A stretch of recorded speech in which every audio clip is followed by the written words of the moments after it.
Assalamualaikum warahmatullahi wabarakatuh. Perkenalkan, nama saya Ihsan Nurjaksono dengan NIM 4151833116, Prodi Teknik Informatika. Di sini saya akan melaksanakan Q&A tentang konsep deep learning. Nomor 1, pertanyaannya adalah jelaskan ciri utama algoritma machine learning. Poin A ada tugas yang harus dilaksanakan atau T. Poin 2, ukuran kinerja P atau ukuran kuantitatif kinerja dari algoritma machine learning. Poin 3 adalah pengalaman training atau T. Secara operasional, sebuah algoritma machine learning untuk melakukan sebuah tugas tertentu atau T direpresentasikan dengan sebuah model yang memiliki sejumlah parameter. Nomor 2, apa yang mempengaruhi kinerja model machine learning? Ada beberapa poin di sini. Poin pertama adalah pemilihan model yang ditraining untuk melakukan pemetaan dari data ke label. Poin 2 adalah pemilihan nilai hyperparameter atau parameter internal dari algoritma pembelajaran. Poin 3, nilai awal parameter model. Untuk poin terakhir adalah jumlah atau kualitas data training yang dipergunakan untuk mengaproksimasi fungsi target. Nomor 3, apa definisi dari supervised atau unsupervised learning? Unsupervised learning adalah metode pembelajaran yang bertujuan untuk memprediksi variabel target sebuah data baru berdasarkan model yang telah di-training menggunakan himpunan data berlabel. Biasanya digunakan untuk menyelesaikan dua kategori masalah komputasi, yaitu classification atau recognition dan regression. Poin kedua adalah supervised learning. Metode pembelajaran mempergunakan sejumlah contoh data tanpa label, biasanya digunakan untuk menyelesaikan dua kategori masalah komputasi, yaitu clustering dan dimensional reduction. Soal nomor 4 adalah jelaskan secara singkat mengenai reinforcement learning. Reinforcement learning adalah metode pembelajaran yang disarankan pada pemberian penghargaan terhadap keputusan yang diinginkan dan atau pemberian penalti terhadap keputusan yang tidak diinginkan. Soal nomor 5, apa definisi dari deep learning? Deep learning merupakan sebuah metode pembelajaran terhadap data yang bertujuan untuk membuat abstraksi data secara bertingkat menggunakan sejumlah layer pengolahan data. Soal nomor 6, apa perbedaan machine learning dan deep learning? Deep learning adalah bagian dari kecerdasan buatan, dan machine learning yang merupakan pengembangan dari neural network multiple layer untuk memberikan ketepatan tugas seperti deteksi objek, pengenalan suara, terjemah bahasa, dan lain-lain. Salah satu perbedaan utama dari machine learning dan deep learning adalah performanya ketika jumlah data terus meningkat. Hal ini karena algoritma deep learning membutuhkan data dalam jumlah banyak, sementara algoritma machine learning mampu mengolah data dalam jumlah yang lebih kecil. Soal nomor 7, jelaskan tentang konsep single perceptron. Perceptron yang merupakan salah satu jaringan feed-forward yang terdiri dari sebuah retina yang digunakan untuk akuisisi data yang mempunyai fixed weighted connection dengan neuron layer. Yang pertama, fixed weight layer diikuti dengan minimal satu weight layer. Single layer perceptron merupakan sebuah perceptron yang memiliki satu variable weight dan satu variable layer dari output neuron.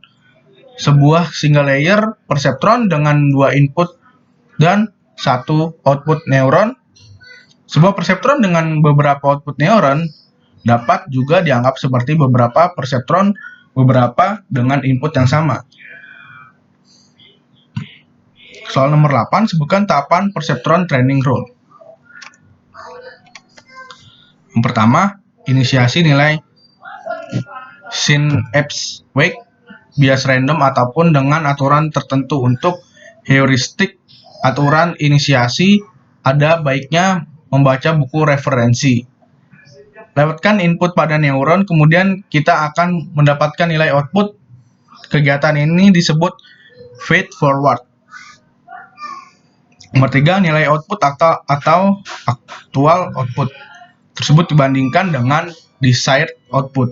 Apabila nilai output tidak sesuai dengan desired output, tidak perlu mengubah apa-apa. Apabila nilai output tidak sesuai dengan desired output, hitung nilai error atau loss. Kemudian lakukan perubahan terhadap learning parameter synapse.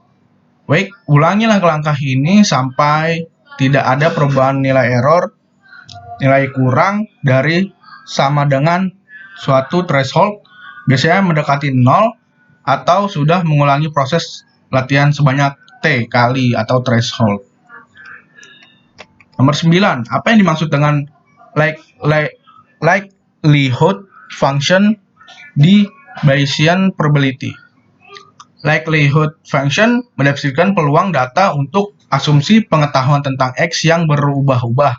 X sebagai parameter yang dapat diatur dengan likelihood function, kita mengoreksi pendapat akhir yang dapat digunakan untuk mengambil keputusan atau posterior. Secara umum, probabilitas Bayesian mengubah prior menjadi posterior akibat adanya kepercayaan baru atau likelihood. Nomor 10, jelaskan mengenai univariate dan multivariate Gaussian. Univariate disebut univariate karena didistribusikan bergantung pada satu input variabel, misalnya X. Multivariate Gaussian didistribusi Gaussian yang bergantung pada lebih dari satu random variabel. Nomor 11, jelaskan perangkat keras yang digunakan untuk pengolahan data menggunakan deep learning. Ketersediaan Graphic Processing Unit atau GPU atau Tensor Processing Unit atau TPU dalam 10 tahun terakhir menjadi salah satu faktor pendorong dalam pengembangan model deep learning. GPU dan TPU merupakan unit pemrosesan data di dalam perangkat keras komputer yang memungkinkan operasi matriks dilakukan dengan tepat dan memproseskan pengolahan data ke dalam operasi matriks. Maka algoritma pembelajaran model deep learning dapat memanfaatkan daya komputasi yang tinggi dari GPU ataupun TPU, sehingga memungkinkan proses percepatan waktu proses pembelajaran model deep learning dengan jumlah parameter model yang besar. Soal nomor 12. Menurut Anda, tools atau software apa yang mudah digunakan untuk deep learning? Tools atau software yang mudah digunakan adalah WK, sebuah aplikasi yang berisi kumpulan dari berbagai algoritma machine learning untuk data mining, terdiri dari berbagai alat pembelajaran mesin seperti klasifikasi, clustering, regresi, visualisasi, dan persiapan data. Dengan WK, kita dapat memahami fungsi machine learning tanpa harus menulis baris kode. Ini sangat ideal untuk pemula data science di machine learning. Soal nomor 13, sebutkan contoh dataset yang dapat diolah dengan deep learning. Poin 1, ImageNet. Poin kedua adalah OpenImage. Poin ketiga adalah eSight. ImageNet dataset citra digital yang terdiri dari 14.197.122 buah citra, 20.000 buah label, 1.034.908 buah notasi berupa bounding index 21.841, sinonim label atau CNET. OpenImage data set citra digital yang terdiri dari sekitar 1,9 juta buah citra dan 2.000 kelas yang telah dianotasi dengan label bounding box. Setiap objek segmentation max, setiap objek telah telasi visual dan lokal narasi. iSet dataset acuan di bidang segmentasi objek dari data penginderaan jauh telah dianotasi secara lengkap. Dataset terdiri dari 2.806 data penginderaan jauh, 655, 451 objek entitas, 15 kategori objek. Selanjutnya, soal nomor 14, apa yang dimaksud dengan activation function